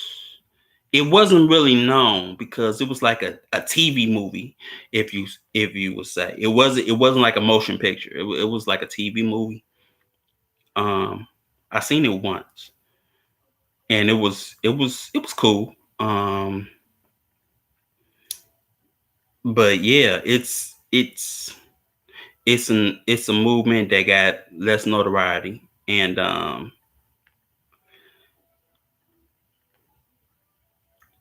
it probably if you ask me, it seemed like it was more effective, but I mean, it wasn't stretched so thin with other programs. It just had one goal: defense. Says so in the name. It wasn't stretched too thin. We gonna defend. That's it. Which basically played to the strength. You know what I'm saying? It wasn't okay, we're gonna do this, we're gonna do that, we're gonna do that, and we're gonna leave the militarism to last. They was like, we gonna be on this, and that's all we gonna be on. You know what I'm saying? Which gives, other people, chance to pick up the slack somewhere else, Oh, they were targeted by COINTELPRO too. Yeah. It reminds me of a book my dad had called The Racial Matters, something like that. And it talked about that.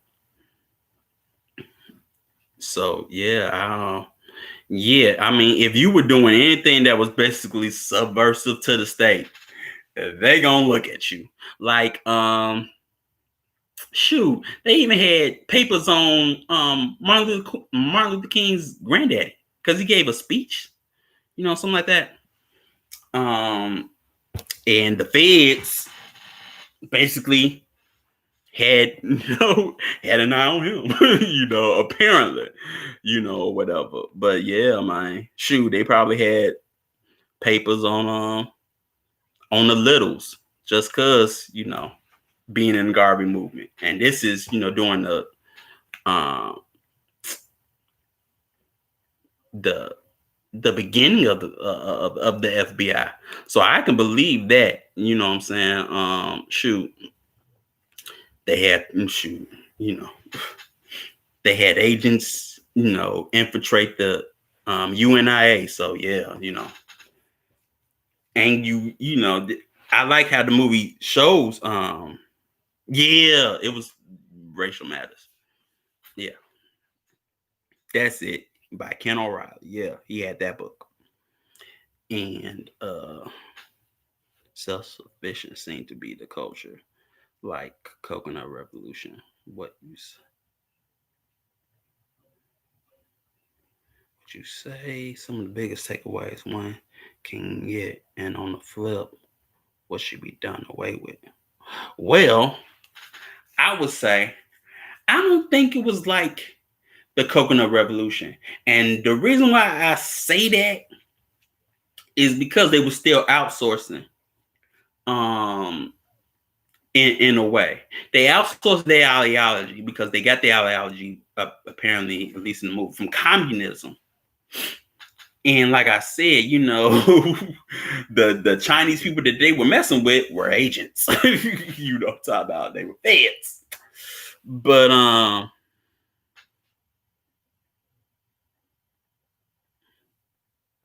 yeah, Chief.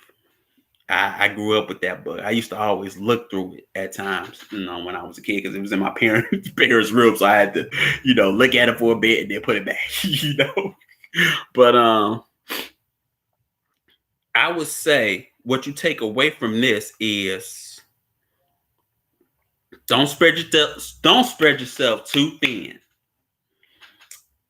And I would tell you, well, I learned this from a movie and it stuck with me. This I thought it was a gem.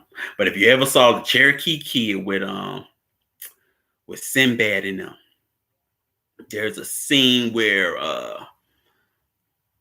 he's learning how to shoot, and you know, at long story short, at the end of the scene, the guy tells him, when you pull the gun, I always plan on dying. I thought that scene was always a good scene. You know what I'm talking about? To remember, it always stuck with me. But if you ain't willing, it was a funny movie, and I liked, it was funny, but that scene, to me, that was the serious scene. If you pull that gun, I always plan on dying. It seemed like nobody was planning on dying in this, in this movie. We just gonna make, like I said at the beginning, they was holding guns to make a statement. Not to use as tools to be used for defense, like the diggers of self-defense. They were on using these tools for defense, not to make a statement. So that's what you can say, man. We don't got these things to make a statement. You know what I'm saying? And if we got these things, we got them, and are willing to pay the price of bleeding or getting wounded or even the ultimate sacrifice. You know what I'm saying? You know what I'm talking about? And it seemed like nobody wanted to bleed. You know what I'm saying? We got guns, but we not really. I don't know. But until a reaction happens, it's not. Like I say, it was more reaction, less, not enough response, and that's what looked like another problem. There wasn't a lot of response, like with the Oakland PD and the FBI and all that, all of those were responses. And they had basically directives on how to deal with such a response. You know what I'm saying? First they're going to try to make a deal with you. That's one response. Oh, you a movement? Let's see if we can make a deal with you. Like I said, that seemed like a devil response. Can we make a deal? Let's make a deal. You know what I'm talking about? Yeah, they were against outlaws, the KKK. So they had to be the military. The Panthers had to strategically move around state-sanctioned militarism. Yes, that is true. You had to move around state-sanctioned militarism and then federal militarism when it came to espionage and all that whatnot. When you're dealing with the FBI and whatever. And so, yeah, when you playing in those leagues, you have to be more strategic and a lot more thought-provoking, I guess, in your movements. You know what I'm saying? Because you gotta play it smart or whatever, and you gotta be real cautious. It seems like, by the time they were looking for informants or whatever, it was too late. You know what I'm saying? Or whatever. It just seems like nobody was really fact checking or, you know what I'm saying, anybody, you know what I'm saying, just to see who's who and, who who they say they are. And are they working with anybody? Are they working with the police? Are they working with the feds? You know what I'm talking about? I mean, it's interesting because, like I said, when judges recruited, you know what I'm saying, the cop comes in like, hey, I'm just like you. You know what I'm saying? He starts off by saying, like, you're a vet, I'm a vet. I served in Korea. You served in Vietnam. We're the same. We know. That's how he started off, and then he tells him, like I said, my parents were, immigrants, and then they became sharecroppers, and they pulled themselves up by their bootstraps, and all that other stuff, So I mean, you have to, you're dealing with a different breed of fish in that retrospect. You know what I'm talking about? And I would also say,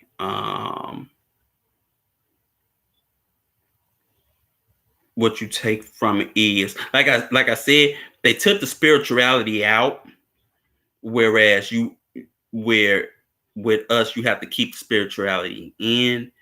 And not only that, you also have to have some moves that literally makes you money. It seems like they were, like Bobby was going over in the movie, Bobby going everywhere to raise money. Like they didn't have no businesses that actually made the money so they can fund their own, their own things. You know what I'm saying? And so that was an issue. You know what I'm saying? They were not self-sustaining on an economical level. You know what I'm saying? Where like, man, we got money. We fund ourselves. We getting residual income from this. You know what I'm saying? And it, or whatever. So they didn't have a economic base, you know what I'm saying, or anything like that. So I would say that was an issue, you know what I'm saying, and whatnot. And dealing with people that don't look like you, but like I say, and still ended up being feds. You know what I'm saying? These supposed to be communists, but they feds. They are melanated on some retrospect, but they feds. You know what I'm saying? Like I keep on talking about that yellow Panther, man. I mean, that's true. You know what I'm saying? Because it was sort of hypocritical how you would not let, in the movie, you wouldn't let the white people that were offering, that wanted to join, but you would deal with these so-called communists, Chinese people. and they ended up being feds. I mean, it is what it is. The come ups. No, brother Zed, the come up from the books was not going to get it done because, like you said, go sell them for $1, make 70 cents. you know, and then even if you did that, what were the investments? you know, what were the investments? I mean, come on. I mean, pitching small red books at Berkeley is, you were a counselor, you broke, but I mean, like, but it is what it is. I mean, but if you just sell them for $1 and you ain't like, man, we're gonna sell these for more than $1. This is so-called from Revolution HQ, man. F all that, man. Sell that for $5 or something. We gonna make some real money off this. You know what I'm saying? We gonna sell this like like we moving some heavyweight. No, don't mind me.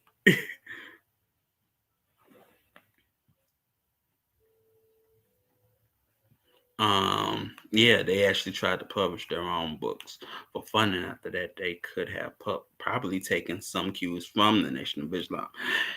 I agree, Chief. Not only that, I mean, why couldn't there be any basically inner, I guess, communication between organizations like the Nation and the Panthers? You don't see that. Maybe, because there's things that you probably could learn that you didn't know. But then again,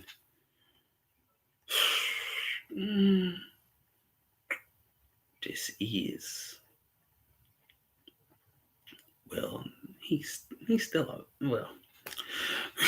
alive, but I mean, there's things you still could know. You know what I'm saying? If you ask me, I mean, there's things you can learn. For somebody that's been along the path longer than you. There's still some things you can ask some questions, or what to do, what not to do, or certain tactics that probably the state sanctioned militarists use on one organization. You can learn about those, just gain information, on certain tactics to help you out. I mean, it don't solely have to be I'm over here, you're over here, or whatever. I mean, there's things, if you see the spark in that organization and y'all of the same spark, y'all should, like Chief say, connect like Voltron. You know what I'm saying? I mean, yeah, I may be the black line or the yellow line or the green line, but I mean, we still got that spark, so we gonna connect like Voltron and we'll be that force or whatever. Truthfully, that and petty dumb for well. Hey, gotta get it how you live how you get it. No time. Hey, I mean, hey, it is what it is. Use all means. You know what I'm talking about. I don't have a problem with it. You know what I'm saying, but other people probably would. You know what I'm saying. Hey, as long as you don't get caught. That's all I gotta tell you. You know what I'm talking about. But that's all I got. I've been on for 2 hours now. And I've had fun. So I'm gonna try to get on a solid schedule, and I will get at y'all later on. I remember that they were saying everyone can be used. Yeah, they can. But I give thanks to everybody. Thanks for supporting and whatnot. Petty, that was something. But I give thanks to everybody for this.